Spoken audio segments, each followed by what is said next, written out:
నమస్తే రమగారు. నమస్తే జయ. రమగారు ఏదైనా చిన్న సిరీస్ స్టార్ట్ చేద్దామా? 2, 3 భాగాలు వచ్చేది చేద్దామా? ష్యూర్. చందమామ కథలోని సైమన్ అనే ఒక కుర్రాడి కథ. కథ పేరే సైమన్.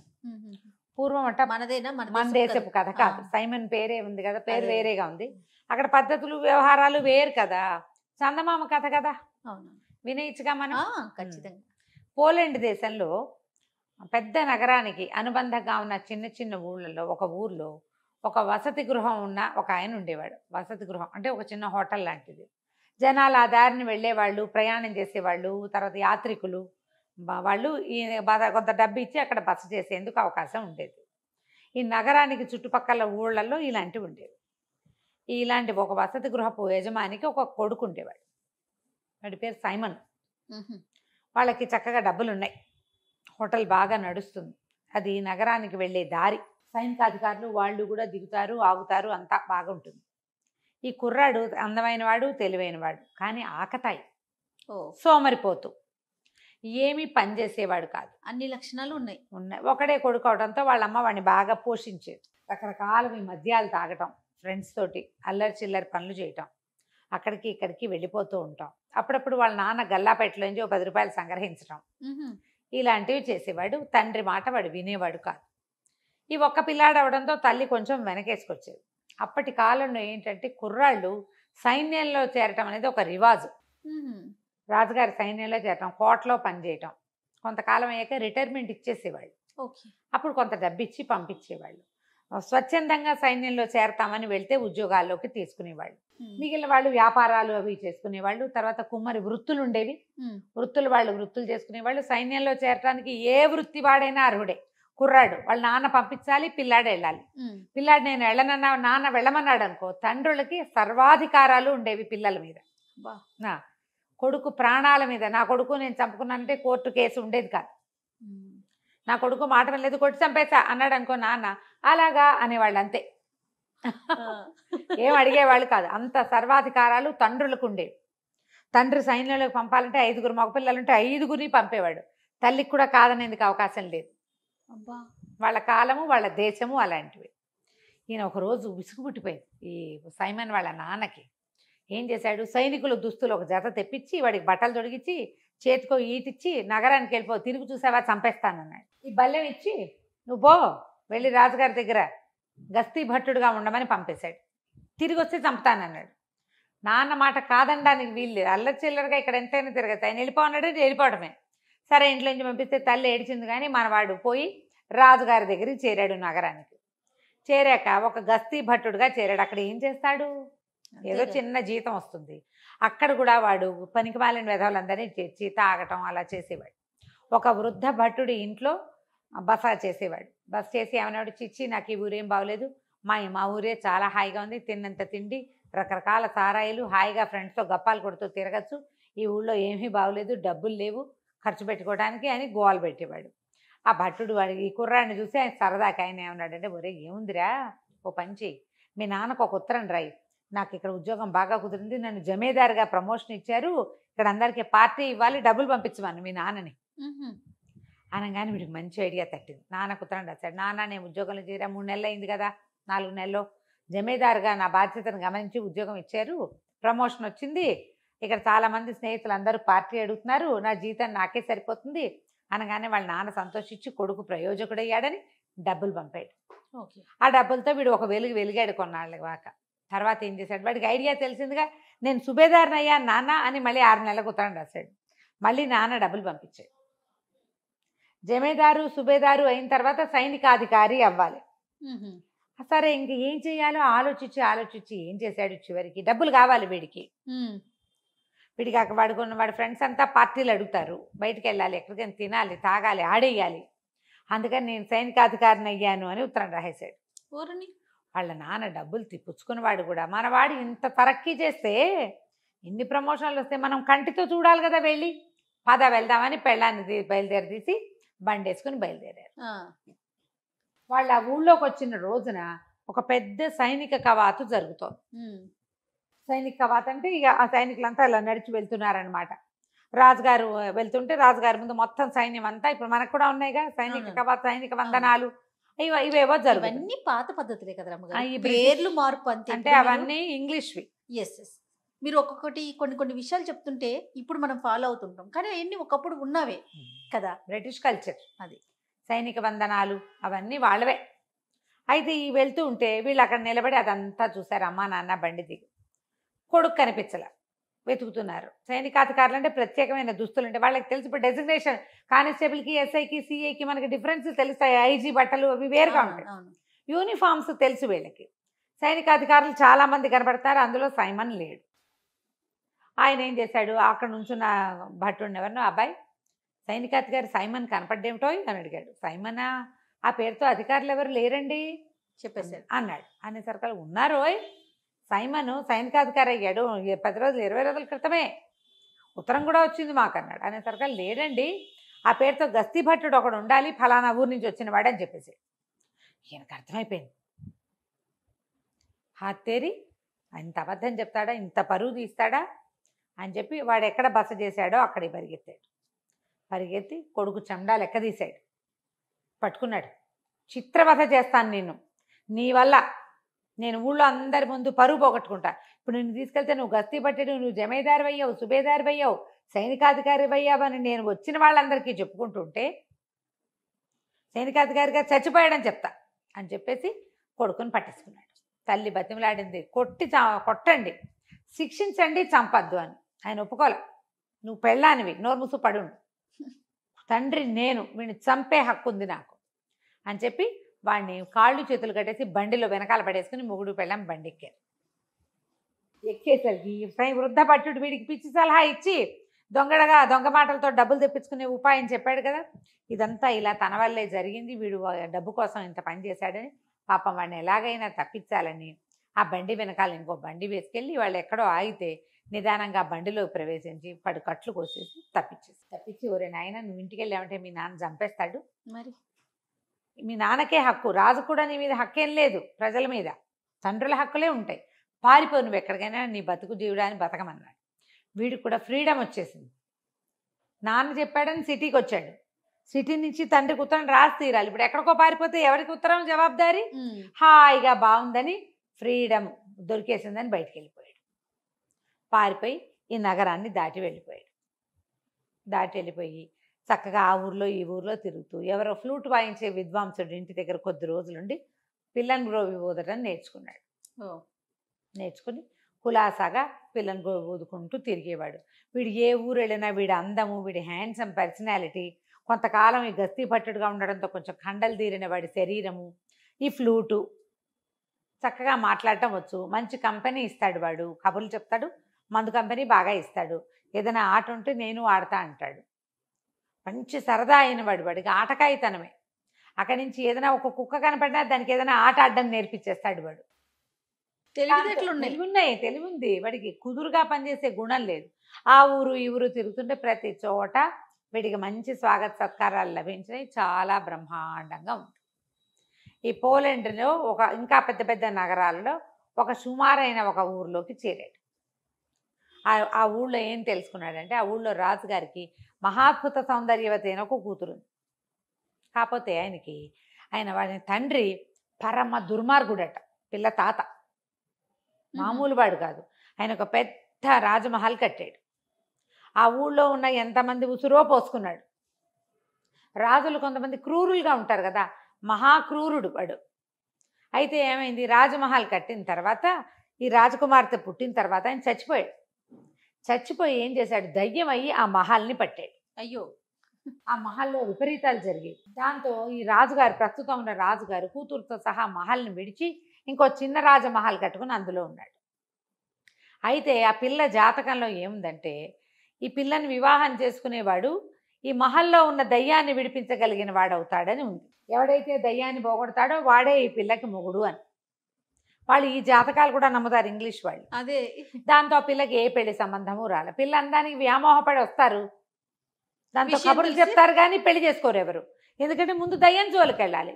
కొంతమంది యువకులు ఈ అమ్మాయి సౌందర్యం పట్ల ఆకర్షితులై వెళ్ళిన వాళ్ళు వెళ్ళినట్టే అందులోనే ఉండిపోయారు, ఎవడు బయటికి రాల.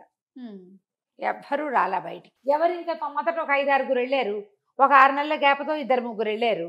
వెళ్ళిన 5-6 ఆ 2-3 గోవింద మొత్తం మీద 12 మంది పోయారు. రాలేదు ఎవరు. ఇక అమ్మాయికి పెళ్లి సంబంధాలే రావట్ల. పిల్ల దుఃఖంగా దీనంగా ఏడుపు గొట్టుగా ఉండేది. కానీ పాపం ఈ తలనొప్పి అమ్మాయికి ఎప్పుడు ఏడుపుతోటి. ఈ ఊళ్ళో అందరూ చెప్పారు. సరే అదంతా తెలుసుకొని తను ఏమనుకున్నాడు, ఓసారి వెళ్ళి ఆ పిల్లని చూద్దాం అనుకున్నాడు. ఈ కుర్రాడికి చిన్నప్పటి నుంచి సైమన్కి ఒక వీరోచిత కార్యం చేయాలని ఉండేది. ఇప్పుడు ఈ పిల్ల అందగత్తి కదా, ఆ దయ్యాన్ని పారద్రోలి ఈ పిల్లని చేసుకుంటే సూపర్గా ఉంటుంది కదా, మంచి సెటిల్మెంట్. సెటిల్మెంట్ గొప్ప. అందుకని వాడేం చేశాడు, ఈ రాజుగారి భవనానికి ముందున్న ఒక పార్క్కి బయట బెంచీలు ఉంటాయి, వాకర్స్ పార్క్ ఒకటి ఉంది, అక్కడ కూర్చుని ఫ్లూట్ వాయించడం మొదలుపెట్టాడు పొద్దున్నే. ఆ అమ్మాయి రాత్రంతా ఏడ్చి రాకుమార్తె తెల్లవారుజామున ఎప్పుడో పడుకుంది. రాత్రి తల పట్టేయదు. తెల్లారేసరికి అటా నిద్రమోహంతో లేస్తే చక్కటి భూపాల రాగం లాంటి ఒక మంచి మార్నింగ్ గ్లోరీ వినిపిస్తుంది అనమాట. మన వాళ్ళు భూపాల రాగాలు వాయిస్తారు పొద్దున్నే, మార్నింగ్ గ్లోరీ వాయిస్తున్నాడు వాడు. ఆ ట్యూన్కి అమ్మాయి చాలా రిలాక్స్ అయిపోయింది. ఎంత బాగుంది సంగీతం, ఎంతో బాగుందని గబగబా తండ్రి దగ్గరికి వెళ్ళి, నాన్న ఎవరో ఫ్లూట్ వాయిస్తున్నారు, మన భవనంలో కాదు బయట ఎక్కడో, వాడెవడో పిలిపించినాడు, నా తలనొప్పి తగ్గిపోయింది అన్న పొద్దున్నే అనగా ఆయన సంతోషించాడు. పిల్ల పాపం పొద్దున్నే ఫ్రెష్గా లేచి తలనొప్పి లేదు తగ్గిపోయింది అనేసరికల్లా ఆయన ఆనందంతో గబగబా వరే ఎవర్రా వాడు ఎవరినో పిలుచుకురంటారు అన్నాడు. పిలుచుకొచ్చేసరికల్లా ఆ అబ్బాయి లోపలికి వచ్చాడు. ఏది బాబు ఇందాక వాయిస్తున్నావు మళ్ళీ వాయించంటే ఫ్లూట్ వాయించాడు. ఆ అమ్మాయి నాన్న ఎంత బాగుందో, మన దగ్గరే ఉంచుకుందా నాన్న, రోజు వింటాను తలనొప్పి తగ్గిపోతుంది అని అనేసరికల్లా రాజుగారు అడిగాడు, బాబు మా దగ్గర ఉంటావా రాజభవనంలో, మా అమ్మాయికి అసలే తలనొప్పి అనేసరికల్లా తప్పకుండా నేను అలాంటి ఉద్దేశంతో వచ్చాను అన్నాడు. అనేసరికల్లా యువరాణికి ఎందుకండి తలనొప్పి అని అడిగాడు.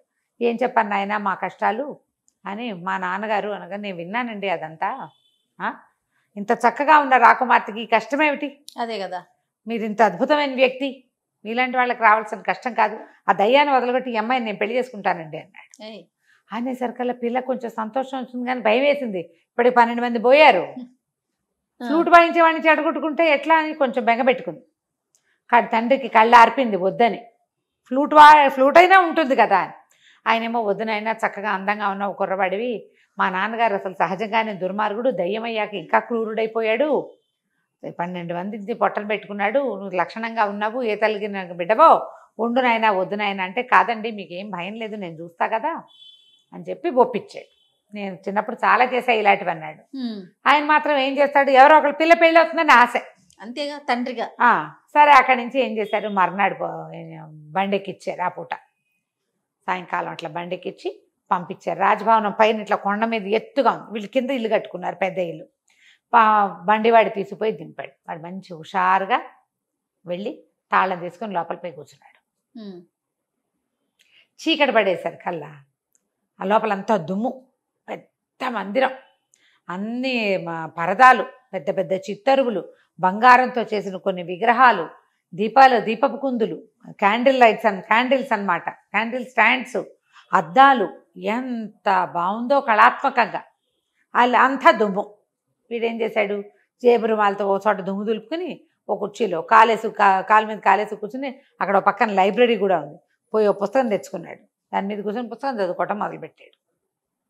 చీకటి పడేసరికి లోపలికి ఒక నల్లటి వికృతాకారం ఒకటి వచ్చింది, పొడుగ్గా ఉంది, పెద్ద బవిరిగడ్డం, కళ్ళు మాత్రం జ్యోతుల్లాగా ఉన్నాయి, ఎంత నలుపో, కారు నలుపు. ఓ లోపలికి వస్తూనే వీడిని చూసి, ఎవడరా నువ్వు, అసలు నా పేరు చెప్తేనే జనాలు హడిలిపోతారు, నా ఇంట్లోకి వచ్చి నేను కూర్చునే కుర్చీలో కూర్చున్నావు అంటే, వీడేమన్నాడు, ఏముందండి పెద్ద ఖాళీగా ఉంది ఇల్లు, ఎక్కడ కూర్చుంటే ఏమిటి, ఎక్కడ కూర్చున్నా ఒకటే, పైగా మీ గురించి చాలా విన్నాను, అదేమిటో చూద్దామని వచ్చాను, మీరు ఇదివరకు ఏమన్నా వికృతాకారంగా ఉండేవారేమో, ఇప్పుడు మీకు అంత లేదన్నాడు. మామూలుగానే ఉన్నారు, మిమ్మల్ని చూసి గుండెట్టా పగులుతుంది ఎవరికైనా, ఏముంది మీలో ప్రత్యేకంగా, కళ్ళు మొహం అన్నీ ఉన్నాయి, మనుషులకు ఉన్నట్టే, కాస్త కళ్ళు కాస్త పెద్దవి కాస్త మెరుస్తున్నాయి అంతే కదా, మీకు అంత లేదండి, నాకేం భయం గీయం ఏమీ లేదు, ఇలాంటి వాళ్ళని చాలామందిని చూశానంటే ఆయన తెల్లబోయి సరేరా ఈ మండపం అంతా మందిరం అంతా చూపిస్తాను, ఈ తాళాలు గుర్తు పుచ్చుకో అన్నాడు. ఆనంగానే వీడికి ఏమనిపించింది, చచ్చినా దాని చేతికి చెయ్యనిచ్చుకోడు. ఓహో, ఏమన్నాడు, నేను ఎందుకు చేస్తా, ఈ ఇల్లు చూడడానికి వచ్చాను కానీ మీ వస్తువులు మీ పని చేయడానికి నేను ఏమైనా పని మాడినట్టండి మీకు, అలాంటివి ఏం కుదరవు, ఏమన్నా చూపిస్తానంటే చూపించండి, మీ తాళాలు మీరే మోసుకోండి, మీరే తీసుకోండి, నాకు అక్కర్లేదు. చూపిస్తే చూస్తా, లేకపోతే ఇదిగో లైట్ వెలిగించానుక పుస్తకం చదువుకుని ఇక్కడ ఉన్న చల్లగాలి పీల్చి కొండ మీద గాలి వెళ్ళిపోతా అనేసరికి అంత సులువా ఇక్కడి నుంచి వెళ్ళిపోతాం అన్నట్టు. నన్ను ఎవడాపుతాడండి అన్నాడు వీడు. నన్ను ఎవడాపుతాడు, నన్ను ఎవరు ఆపేదేం లేదంటే సరే నీ గదిలో నేను చూపిస్తాను రా అన్నాడు. ఒక్కో గది వెళ్ళి తాళం తీయటం మొదలుపెట్టాడు. ఈ ఒక్కొక్క గదిలోకి ఆయన వెళ్తుంటే ఆ నల్లటి నలుపు విరిగి కొంచెం తెల్లబడ్డం మొదలుపెట్టింది బాడీ పైనుంచి ఆయనకి. ఎన్ని గదులో ఒక్కో గదిలోకి వెళ్తుంటే కొంచెం కొంచెం కొంచెం కొంచెం ఇంచి చొప్పున మొత్తం తెల్లబడిపోతాం. గడ్డం కూడా తెలిపి వచ్చేసింది. బెడ బాడీ అంతా తెల్లబడిపోయింది. అదేంటంటే ఒక గాలిలాగా కదులుతున్న ఆకారం నల్లగా ఉంది, ఇప్పుడు తెల్లబడి అక్కడి నుంచి ఆఖరి గదిలోకి తీసుకుపోయాడు. ఇది ఆఖరి గది, దీని తాళం తీయ అన్నాడు. అనగానే తాళం తీసుకోకూడదు అనిపించింది కుర్రాడికి. నేను ఎందుకు తీస్తాను, ఇన్ని తాళాలు తీసిన వాళ్ళు అది తీయలేరా, అది కూడా తీయండి మీరే అని అన్నాడు. ఆఖరి తాళం తీస్తే అందులో నుంచి దుర్వాసన వచ్చింది. 12 శవాలు ఉన్నాయి లోపల. ఓహోహో. ఈయన పూర్తిగా తెల్లగా అయిపోయాడు. ఆయన ఎక్కడి నుంచి ఏం చేశాడు, గొడ్డలు తీసుకొచ్చాడు. నాయన నువ్వు ధైర్యశాలివి, ఎవడో ఒకడు నాకు ఇక్కడి నుంచి విముక్తి ఇవ్వాలి. ఈ గొడ్డలు తీసుకో, నా మెడ కొట్టేసి ఒక దెబ్బ నన్ను కొట్టేయాలి. నన్ను కొట్టలేక నన్ను చూసి భయపడి నాకు ఆ వికృతాకారాన్ని తెచ్చారు వీళ్ళంతా. ఒక్క దెబ్బ కొట్టావా నేను వెళ్ళిపోతా, నా దారిని నేను. ఈ భవనంలో ఇంకా నాదేం ఉండదు, నా కొడుకు వచ్చి రాజ్యం చేసుకోవచ్చు, నువ్వు కావాలంటే నా మనవరాలని పెళ్లి చేసుకోవచ్చు అంటే వీడు ఆలోచించకుండా ఆ చేతుల నుంచి వెండి గొడ్డలు తీసుకుని పటామని మెడ ఎగర కొట్టేశాడు. ఎప్పుడైతే ఈ మెడ ఎగిరిపోయిందో ఆ శరీరానిలో నుంచి ఒక చిన్న పిచ్చిక బయటకు వచ్చి తుర్రుమంటే ఎగిరిపోయింది. ఎగిరిపోయేసరికల్లా వీడు ఏం చేశాడు, ఆ గొడ్డలు అక్కడ వారేసి ఆ వాసన వస్తున్న తలుపు మూసేసి ఆ తాళాలు తీసాడుగా, ఆ తాళాలు గుర్తు చేత్తపుచ్చుకుని వచ్చి హాల్లో పడుకున్నాడు. అర్ధరాత్రి ఎక్కడికి వెళ్తాడు, తెల్లవారి బండివాడు వచ్చేసరికల్లా అన్ని తలుపులు తీసున్నాయి. కుర్రాడు బయటకు వచ్చాడు. రాజుగారు కూడా పరిగెత్తుకొచ్చాడు, ఏమైనా అయిపోయాడేమో వీడుని. ఆయన ఆశ్చర్యపోయాడు, ఓరిని నువ్వు భలేవాడివిరా అని. అక్కడి నుంచి తీసుకెళ్లారు. ఆ అమ్మాయితో పెళ్ళి అన్నారు, సంతోషంగా ఉన్నారు కొద్ది రోజులు. పెళ్ళి అయిపోయింది. పెళ్లి కాల, కొన్నాళ్ళు విందులు వినోదాల్లో కాలక్షేపం చేశారు. ఈ బిల్డింగ్ అంతా క్లీన్ చేయడం, శుభ్రం చేయడం అవన్నీ ఉన్నాయి కదా, ప్రీ వెడ్డింగ్లో ఉన్నారు. అక్కడి నుంచి కుర్రాడు అన్నాడు, నేను చాలా సంవత్సరాలు అయిపోయింది, నేను ఇంట్లో నుంచి వచ్చేసాను, 2-3 ఏళ్ళు అయిపోయింది, మరి మా అమ్మ నాన్నని చూసి రావాలి, నేను వెళ్ళి తీసుకొస్తా పెళ్ళికి, నేను ఒక్కడనే కొడుకుని అని చెప్పాడు. చెప్పేసరికల్లా సరే వీళ్ళు ఏమన్నారు, యువరాణి అంది, నువ్వు వెళ్ళిపోయి మళ్ళీ రాపోతే అంది, ఏం కాదు గడువు పెడతా 15 రోజులు 24 రోజులు, నేను రాపోతే నువ్వు రా, నువ్వు వచ్చి ఇదిగో ఇది దారి, మా ఊరిది, పోలాండ్ మధ్యలో నుంచి ఇట్లా వెళ్ళాలని దారి మ్యాప్ అన్నీ గీసిచ్చాడు. తండ్రి పేరు, ఊరి పేరు, ఊళ్ళో పెద్దవాళ్ళ పేర్లు, అన్ని పేర్లు రాసిచ్చాడు. వాడేమో అబద్ధం చెప్పటల్లా. అక్కడి నుంచి కుర్రాడితో పాటు మంది మార్బలం బయలుదేరారు కొంతమంది. మరి రాకుమారుడు అయ్యాడు కదా, రాజకుమార్తెకి భర్త. మంది మార్బలం బయలుదేరేసి తీసి కొన్ని గుర్రాలు, కొంత డబ్బు, మరి పనివాళ్ళు 15-20 మంది దాకా బయలుదేరారు. గుర్రాలు వేసుకుని వెళ్ళటం మొదలుపెట్టారు. వాడు నెలల తరబడి ఆ ఊరు ఈ ఊరు దాటుకుంటూ ఇక్కడికి వచ్చాడు. మరి వెళ్ళాలంటే అంతే సమయం పడుతుంది కదా. పోలాండ్ రాజుగారి కజిన్ బ్రదర్ ఈ రాజుగారు. ఓహో. రాజు రాణి ఉన్నారు ఇక్కడ. అక్కడి నుంచి కుర్రాడు బయలుదేరేసరికల్లా ఏమైంది, ఒక అడవి దారి పట్టారు. అడవి దారి పడితే అడవి దారిలో ఒక సత్రం ఉంది. సత్రం ఎవరండి, సత్రం యజమాని కనుక్కున్నాడు, మీరెవరు, ఎక్కడి నుంచి వెళ్తున్నారు, ఏం చేస్తున్నారు అని అన్నీ అనుకుని దొంగల దారి బాబు ఇటు వచ్చారంటే మాకేం భయం లేదు, సైనిక పటాలం ఉంది, 20 మంది ఉన్నారు, నేను స్వయంగా వీరుణ్ణి, నేను ఏమైనా చేయగలను, డామిడేమని చెప్పాడు మన కుర్రాడు. చెప్పిన తర్వాత ఏమైంది, అర్ధరాత్రి అయింది. ఇది సత్రం యజమాని దారి దోపిడీ దొంగలకి ఫ్రెండ్. ఓహో. అసలు దారి దోపిడీ దొంగలు ఉండే సత్రం అది. ఎక్కువగా వాళ్ళకే అది ఆవాసంగా ఉంటుంది. వాళ్ళు కొట్టుకొచ్చినవి వీళ్ళకి వాటా ఇస్తారు. వాడేం చేశాడు, ఆ దోపిడీ దొంగలకు కబురు చేశాడు. ఒక చిన్న పటాలం 20-25 మంది సైనికులు ఉన్నారు, ఒక కుర్రాడు ఉన్నాడు, రేచులా ఉన్నాడు, కానీ వీళ్ళ దగ్గర బోల్డు డబ్బు ఉంది, నగలు నాణ్యాలు చాలా ఉన్నాయి, గుర్రాలు ఉన్నాయని కబురు చేసేసరికల్లా వీళ్ళు సుష్టుగా తిని పడుకున్నారు. వీళ్ళకేం తెలుసు, సత్రం కదా అనుకున్నారు. వీళ్ళు నిద్రలో ఉండగా దారిదోపిడీ దొంగలు వచ్చి పడిపోయారు. పడిపోయి ఈ 15-20 మందిని హతమార్చేశారు. గుర్రాలను స్వాధీనం చేసుకున్నారు. లోపలికి వచ్చి కుర్రాడి మీద కత్తి విసిరారు. దూరం నుంచి విసిరేశారు పడుకున్న వాడి మీద. వాళ్ళకేం ఫైటింగ్ చేసే ఉద్దేశం లేదు, దెబ్బ తగలలేదు, కానీ వీడి చేతికి గుచ్చుకుంది. వాడికి తెలిసిపోయింది ఎవరో వచ్చారని. తీరా వాడికి ఏం అర్థమైంది, బయట ఏమి సద్దు లేదంటే 20 మంది పోయారనమాట. ఇప్పుడు తను కదిలితే వాళ్ళు 50 మంది ఉన్నారు, తను వేసేస్తారు. కదలకుండా ఉండిపోయాడు. వాళ్ళు లోపలికి వచ్చి చిన్న దీపపు వెలుగులో వీడిని చూసి చచ్చిపోయినట్టు పడుంటే, చచ్చాడు అనుకుని ముట్టుకుంటే చేతికున్న రక్తం తగిలింది, నెత్తురు తగులుతోంది. చచ్చిపోతాడు కాసేపటి స్పృహ తప్పినట్టున్నాడు. వీడు ఉంగరాలు, మెళ్ళలో ఉన్నవి, తర్వాత బట్టలు సమస్తం తీసేసుకున్నారు. తీసేసుకుని బయలుదేరి వెళ్ళిపోయారు. వాళ్ళు ఎప్పుడైతే బయటికి వెళ్ళారో మన కుర్రాడు కూడా వాళ్ళ వెంబడబడి బయటకు వచ్చేసాడు. వీడు ఒంటి మీద పైన వేసుకునే ఒక షర్టు లాంటిది, ఏమంటారు మన రాత్రిపూట వేసుకుంటారు కదా, చిన్న మ్యాక్సీ మోకాళ్ళ దాకా ఉండేది, ఇట్లా పైనుంచి తొడుకునేది, హౌస్ గౌను అంతే ఉంది.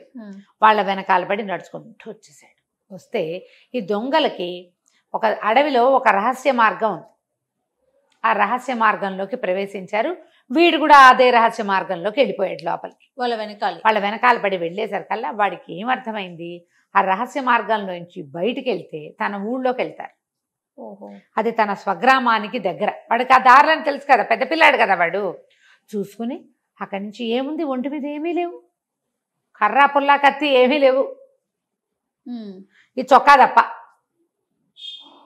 అక్కడి నుంచి ఆ దొంగల్ని తప్పించుకుని వాళ్ళు అవతలకి వెళ్ళిపోగానే వీడు తన ఊరి పొలాల్లోకి ప్రవేశించాడు. ఎవరో కొందరు రైతులు, కూలీలు కనపడ్డారు. వీడిని గుర్తుపో, ఓహోయ్ సైమన్ వచ్చావా అని పలకరించి, ఏమిటో సైనికాధికారి అయిపోయేమిటి, ఈ గుడ్డలేమిటి, ఈ అవతారం ఏమిటి, ఇదేమిటి, జబకా దెబ్బ ఏమిటి అని ఎక్కిరిచ్చి వేళాకోళం చేస్తే వాడు వాళ్ళని బతిమలాడుకున్నాడు. అరే బాబు అన్నీ వచ్చాయిరా, దొంగలు పడ్డారు, వాళ్ళ వెనకాల పడి వచ్చాను. అవును ఇది దొంగల దారే వాళ్ళకి తెలుసు. వాళ్ళు ఏం చేశారు, సరే వీడికి చలి వేసుకోవడానికి ఒక ప్యాంటు, అక్కడి నుంచి తల కట్టుకోవడానికి ఒక తలగొడ్డ ఇచ్చి, వస్తే స్వెటర్ లాంటిది ఇచ్చి వాడిని ఊళ్ళోకి ప్రవేశపెట్టారు. ఇంటికి వెళ్ళేసరికి నా తండ్రి ఇంట్లో లేడు. వాళ్ళ అమ్మ వీడిని చూసి కావలించుకొని, నాయన బతికే ఉన్నవరా నాయన అని అన్నం పెట్టి పడుకోబెట్టింది. తినేసి పడుకున్నాడు. ఇప్పుడు ఎంత దూరమో నడిచి వచ్చాడు కదా రాత్రి చల్లు.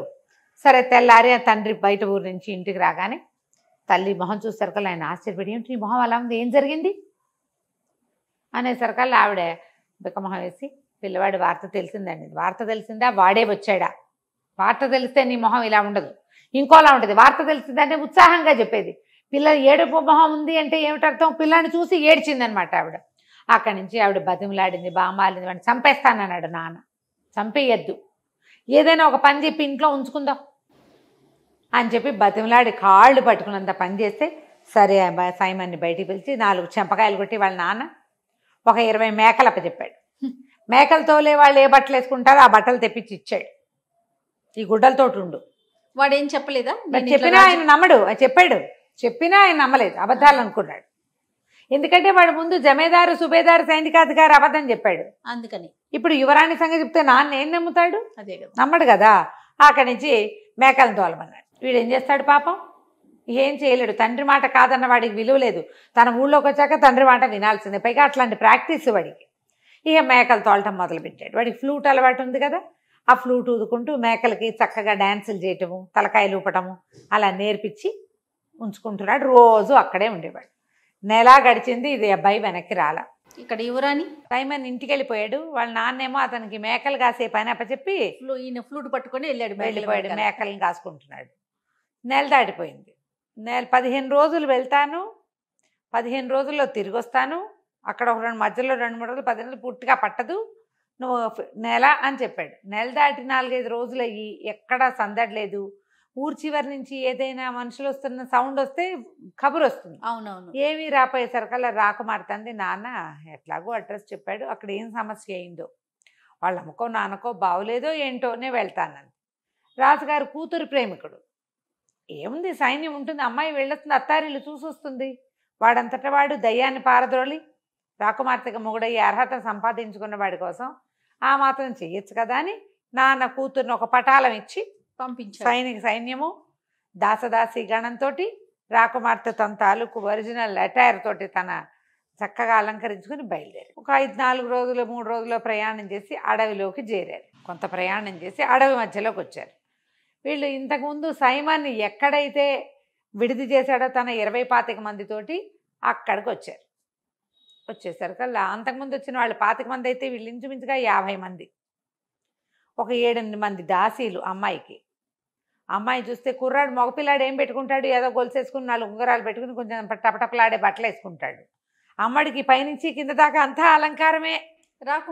రాకుమార్తె దానికి తోడు. ఆ సత్రం యజమానికి పిచ్చ సరదా వచ్చేసింది. అయ్యో బాబోయ్ ఎన్ని నగలు! ఆ పని వాళ్ళు కూడా నగలు పెట్టుకున్నారు. వాళ్ళు దుంపదేగా సైనిక పటాలం. అంతకుముందు వచ్చిన వాళ్ళు ఊరికే సహాయానికి వచ్చిన సైనికులు, వీళ్ళు రాకుమార్తె వెనకాలండే మంది మార్బలం, వీళ్ళంతా గ్రాండ్ పార్టీ. వీడు కాస్త ఆ దొంగలకి, దారి దోపిడీ దొంగలకి కబురు చేసాయి. కబురు చేస్తే ఏమైంది, సాబురు వెళ్ళింది. సాయంకాలం అయ్యేసరికల్లా రాకుమార్తె ఏం చేసింది, ఆ సత్రం యజమాని భార్యని దా మాతో పాటు కూర్చో, మాతో పాటు టీ తీసుకుంది. కానీ చాలా ఆదరంగా పిలిచింది. ఆ సత్రం యజమాని భార్యకి జాలేసింది. అయ్యో పాపం బంగారు తల్లి, రాకుమార్తెలు ఎవరైనా ఇట్లా దారిపోయే వాళ్ళని రా నాతో టీ దాగంటారా అనరు. దీనికి మంచి మాట చెప్పాలని, ఓ అమ్మ తల్లి, మా ఆయన దొంగవాడు, దారిదోపిడి దొంగలకు స్నేహితుడు, అసలు ఇక్కడ విడిది చేసే వాళ్ళే ఇట్లా మీలాగా వచ్చేవాళ్ళు చాలా తక్కువ, వచ్చిన వాళ్ళు వచ్చినట్టు వీళ్ళు నిర్మూలించేస్తారు. కిందటిసారి 10 నెలల క్రితం ఒక కుర్రాడు వచ్చాడు, ఎంత బాగున్నాడో, వాడితో 20-25 మంది వచ్చారు. చక్కగా ఇంత పొడుగ్గా ఫ్లూట్ వాయిస్తూ పంచదార చిలకల్లే ఉన్నాడు. మొత్తం అందరిని చంపేసి దొంగలు దోచేశారమ్మా. ఎంత వెతికినా ఆ కుర్రాడి శవం మాత్రం కనపడలేదమ్మా. ఏ కుక్కలు నక్కలు ఎత్తుకుపోయాయో అనగానే యువరానికి అర్థమైపోయింది. వాడు సైమనే ఆ ఫ్లూట్ వాయించేవాడు. ఈవిడేమన్నా నువ్వేం కంగారు పడకు, నేను హ్యాండిల్ చేస్తానని ఈ సైనికుల్ని, రాత్రి వీళ్ళేంటి పగలల్లా ప్రయాణం చేసి వచ్చారు ఎండల్లోనూ, అక్కడ ఈ రాత్రి శుభ్రంగా తింటే పడుకుంటారు ఒళ్ళు తెలియక, సేఫ్ ప్లేస్లో ఉన్నామని బయటికి వెళ్ళి సైనికులు 50 మందికి, ఒరే ఎవ్వరూ నిద్రపోవద్దు, తక్కువ తినండి, ఆహారం కూడా వీళ్ళు పెట్టినవి తినద్దు, తిన్నామని చెప్పి బయటపారేయండి, రెడీగా అటెంటివ్గా ఉండండి, ఆడాళ్ళని కూడా తినేవాళ్ళ. వాళ్ళు పెట్టింది తను కూడా రాత్రి భోజనం తింటే పడుకునేందుకు ఏం కలుపుతారో అందులో. వీళ్ళు లోపల ప్రయాణంలోకి తెచ్చుకున్నటువంటి రొట్టెలు వెన్న తినేసి మాట్లాడకుండా కూర్చున్నాడు, నిద్రపోయినట్టు నటించారు. ఇట్లా దొంగలు లోపలికి అని రావటం ఏమిటి, 50 మంది, వాళ్ళు 20-25 మంది వచ్చారు. లాస్ట్ టైం చాలామంది వచ్చి చిన్న పటాలం ఉంది, వీళ్ళేమో నిద్రపోయేవాడిని ఏం చేయొచ్చు, ఈజీ కదా. మొత్తం అంతా తిరగబడి మీదబడి సత్రం యజమాని కూడా మెడ నరికేశారు. వచ్చిన వాళ్ళందరూ పోయారు, వాళ్ళ గుర్రాలు మిగిలినాయి, యజమాని పడిపోయాడు. అక్కడి నుంచి తెల్లవారంగానే తట్టబుట్ట సర్దుకున్నారు. ఆ యజమానురాలికి ఈ శవాలన్నీ అప్పచెప్పి ఓ 4 దోసెళ్ళ ధనం ఇచ్చి, మరి మీద పడ్డప్పుడు చంపక తప్పలేదమ్మా, పోన్లేమ్మా దుర్మార్గుడు పోతే పోయాడు, ఎంతమందినో చంపి పాపం మూట కట్టుకున్నాడు అంటుంది ఆవిడ. వచ్చేటప్పుడు మళ్ళీ విడిది చేస్తామని, ఇక్కడ ఎవరినైనా పెట్టి నిన్ను మాతో నమ్మకస్తురాలుగా ఉంచుకుంటామని మాటిచ్చి బయలుదేరి వెళ్ళిపోయారు. ఇక అమ్మాయికి ముందు మ్యాప్ గీసి ఇచ్చాడు, తనేమో ఒక రోజులో వెళ్ళిపోయాడు. ఈ రహస్య దారి, అడవి దొంగలు వెళ్తున్నటువంటి అది అడవి దారిలో రహస్య దారి లింగుండా తన ఊరికి సింపుల్గా వెళ్ళిపోయాడు సైమన్. వీళ్ళకి టైం పట్టింది, వాడు అప్పుడే తెలుసుకున్నాడు ఆ దారి. వీళ్ళు గీసి ఇచ్చిన మ్యాప్ ప్రకారం నిదానంగా ప్రయాణం చేసుకుంటూ రాకుమారి తలిసిపోకుండా ఆ ఊరు తీసుకుపోయారు. తీసుకెళ్తే దూరం నుంచి సైనిక పటాలం వస్తుంటే మనవాడు మేకలు కాసుకుంటున్నాడు. ఎప్పుడైతే ఆ పతాకాలు కనపడ్డాయో రాకుమార్తె తన కోసం వచ్చేస్తుందని తెలిసిపోయింది వాడికి. ఆ పతాకాలు యువరాణికి ఒక రకం, రాజుకు ఒక రకము ఉంటాయి. చిన్న బ్యాండు, తక్కువ మంది జనము, తర్వాత ఏమో ఇలా స్త్రీలు వస్తున్న సంకేతము తెలియగాని వీడేం చేశాడు, తన దగ్గర 20 మేకలు ఉన్నాయిగా, ఆ మేకల కాళ్ళకి మెళ్ళోను పువ్వుల దండలు కట్టాడు. పువ్వుల దండలు కట్టి అక్కడ సైనిక కవాతులు ఉంటాయి నగరాల్లో, మేకలతోటి కవాతు చేయించాడు సైమన్. ఫ్లూట్ వాయిస్తూ ఆ మేకలు 20ని ఆవిడకి ఎదురుగుండా, ఆ వస్తున్న పటాలానికి ఎదురుగుండా వెళ్తే అందరూ నవ్వలేక పడి తెచ్చారు. మేకలు చేసే కవాతులు చూసి అవి తలకాయలు ఊపుతూ కాళ్ళు నేల మీద కొడుతూ నడుస్తూ వస్తూ ఉంటే గొప్ప సరదా వచ్చింది. యువరాణి దిగి పరిగెత్తుకొచ్చింది. ఏంటి ఇట్లా చేసావు, ఏమైపోయావు అంటే, ఇగో ఇలా జరిగింది, మాకు తెలియలేదు, ఒక దొంగదారిని గుండా వచ్చేసాను, కానీ నాకు బయటకు వచ్చే వీలు లేకపోయింది, మా నాన్న చండశాసనుడు, సరే నేను రాకపోతే నువ్వే వస్తావులే అని స్థిమితంగా ఉన్నాను అని చెప్పాడు. చెప్తే అమ్మాయి ఏమంది, సరే వెళ్ళిపోదాం, మీ నాన్నకి చెప్పు ఉండాల్సింది కదండి, మా నాన్న చెప్పినా నమ్మడు, అంతకుముందు నేను అబద్ధాలు చెప్పున్నా కదా అనేసరికి సరేనంది యువరాణి. అక్కడి నుంచి సైమన్ మేకలు తోలుకుని ఈవిడ తన గుర్రాలతో సహా చేరారు అక్కడికి వాళ్ళ నాన్న నడిపిస్తున్నటువంటి ఏమంటారు దాన్ని మన ఆహారశాల లాంటిది ఏదో ఒకటి చిన్న హోటల్ లాంటిది. అక్కడికి వెళ్ళేసరికల్లా ఈ రాజకుమార్తె తెలిసిపోతుందిగా, ఊళ్ళో అందరికీ తెలిసిపోయింది. ఆయన వచ్చి ఆయన వీడికి వందనం చేశాడు. చేసేసరికల్లా ఏమిటి ఇటు వచ్చారంటే నేను నీ దగ్గర ఉంటాను అన్నది. అంటే మీకోసం పెద్దవాళ్ళు ఉండటానికి ఇంకా పెద్ద పెద్ద హోటల్స్ ఉన్నాయంటే కాదు కాదు నాకు ఇదే నచ్చింది, మీ చిన్న మోటల్లే నచ్చింది, నేను ఇక్కడే ఉంటాను. అక్కడి నుంచి ఈ మేకలు కాసే అబ్బాయి వీడు నాకు చాలా ఇష్టం, మా నాన్న దగ్గర పనిచేశాడు ఇది వరకు, వాడిని నాకు సహాయంగా పెట్టమని అనేసరికల్లా ఆయన అన్నాడు ఇంకా నయం వీడికి బుద్ధి లేదమ్మా, ఆకతాయి వాడు అసలు సరైన వాడు కానే కాదు, అబద్ధాలు చెప్తాడు, పిచ్చిగుడలు వాడును, వాడెందుకమ్మా అన్నాడు. కాదు కాదు మా నాన్న దగ్గర పనిచేశాడు కదా, ఫ్లూట్ వాయిస్తాడు, నాకు బాగా తెలుసు, నాతోటే అట్టు పెట్టుకుంటాను. ఇంకేం చేసేదేం లేక ఆ మేకలు కాసే తన కొడుకుని కూడా వీళ్ళతో పాటు పైన ఉన్న హోటల్లో ఒక ఫ్లోర్ అంతా ఖాళీ చేయించి ఒక ఫ్లోర్ రాకుమార్తెకి ఇచ్చాడు. వీళ్ళిద్దరు బాగా కబుర్లు చెప్పుకున్నారు. తెల్లవారి పొద్దున యువరాణి దిగొచ్చింది. దాంతోపాటుగా సైనికాధికారి దుస్తులు ధరించిన సైమన్ కూడా దిగొచ్చాడు. వీళ్ళ నాన్న గుర్తుపట్టలేదు వాడిని. గుర్తుపట్టక ఆవిడకో వందనం ఈయనకో వందనం చేశాడు. ఆ అమ్మాయి పక్కపక్క నవ్వుతూ ఏంటండి మీ అబ్బాయిని గుర్తుపట్టరా మీరు అని అనేసరికల్లా ఆయన నిర్ఘాంతపోయి చూసి ఎందుకు గుర్తుపట్టినమ్మా, ఈయన కొంచెం మా అబ్బాయిలాగా ఉన్నాడు కానీ మా అబ్బాయి ఎప్పటికీ సైనికాధికారి కాలేడండి అన్నాడు. అనేసరికల్లా వాడు నాన్న నేనే నాన్న అన్నాడు. ఆయన ఆశ్చర్యపోయాడు. అట్లా ఎట్లా అయ్యావురా, పోలాండ్ నగరంలో ఉన్నవాడివి ఈవిడ ఈ నగరానికి ఎలా వెళ్ళావు, ఎట్లా సైనికాధికారి అయ్యావంటే అప్పుడు రాకుమార్తె మీ అబ్బాయి వల్లే మా రాజ్యానికి పట్టిన పీడ విరగడైంది, మా తాత దయ్యం వదిలి మా భవనం మాకు చేజిక్కింది, మేమిద్దరం వివాహం చేసుకోవాలనుకున్నాం, మా అమ్మా నాన్న కావాలన్నాడని పంపించాను అనేసరికి వీడు జరిగిందంతా చెప్పాడు. అంతకుముందు తల్లికి చెప్పాడు, తల్లి అంతా నమ్మింది, తండ్రి చచ్చిన నమ్మల, వీడు అన్ని అబద్ధాలు అంటాడు ఆయన. అదేలే చిన్న వెధవ, వీడు ఎలాగ దయ్యాన్ని వదిలిస్తాడు, వీడు ఎట్లా దొంగల నుంచి తప్పించుకొస్తాడు, ఆయన నమ్మకం లేదు అబ్బాయి మీద. ఆయన చాలా ఆశ్చర్యపోయాడు, చాలా సంతోషించాడు. తర్వాత అందరూ కలిసి ఈ అమ్మాయి తాలూకు రాజకుమార్తె తాలూకు నగరానికి వెళ్ళిపోయారు. చక్కగా వివాహం చేసుకుని ఆ చిన్న నగరానికి రాజై ఎంతో కాలం సైమన్ సంతోషంగా రాజ్యాన్ని పరిపాలించాడు. కథ కంచికి మనం ఇంటికి. సూపర్. నమస్తే రమ్య గారు. నమస్తే.